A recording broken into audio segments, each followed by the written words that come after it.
When you drive through the town of Southern Shores, you'll see tennis courts, basketball courts, playgrounds, walking paths. You'll see the canals, boat docks, and all of those are almost entirely maintained by homeowners associations and maintained by volunteers. Having such active HOAs is, I think, kind of a unique situation for any town, really, especially to the magnitude that Southern Shores has. Traditionally, the recreation would be done by the municipality, the maintenance and the upkeep of the facilities would be done by a public works department.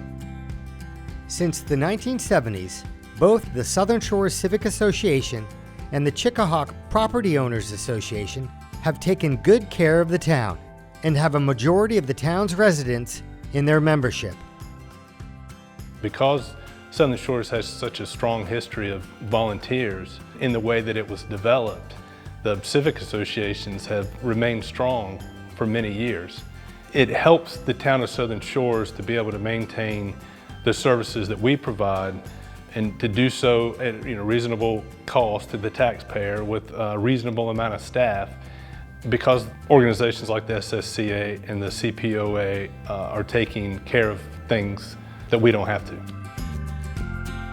One of the things I think, because those organizations are so large, and Southern Shores is a relatively small town of about 3,000 people, it can get confusing to citizens and visitors and absent property owners who they go to for what. Ordinarily, you would think you would go to the town for a parking permit, but the SSCA and the CPOA both provide those. They have parking accesses, they have parking lots, they have beach accesses for their members, and they have for years, and they provide those services. So, someone that's coming in the front door of Town Hall thinking they're going to take care of business with town staff, really and truly, they're looking for the SSCA or the CPOA, which is an entirely different building behind us. So I think it can get kind of confusing to folks as to who does what.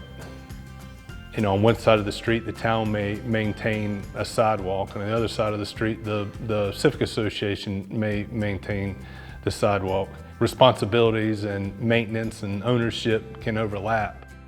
I think you'd also find that it's unique that Southern Shores, the town, has limited facilities. And so we actually rent space to both of these two organizations so that they can conduct their business. They rent space out of the Pitt Center, which is where the town council meets, and they keep various business hours there that they can deal with their membership.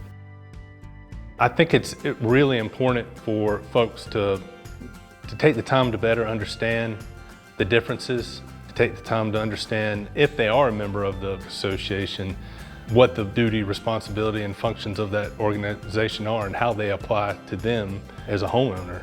They should get involved. Southern Shores has always been a town of volunteers, and it really was managed and run by volunteers for many years. And both of these organizations depend on volunteers to keep thriving.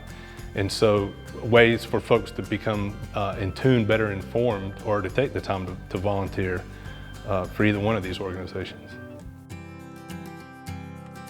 The town of Southern Shores is extremely fortunate to have organizations that help us make Southern Shores a great place to live.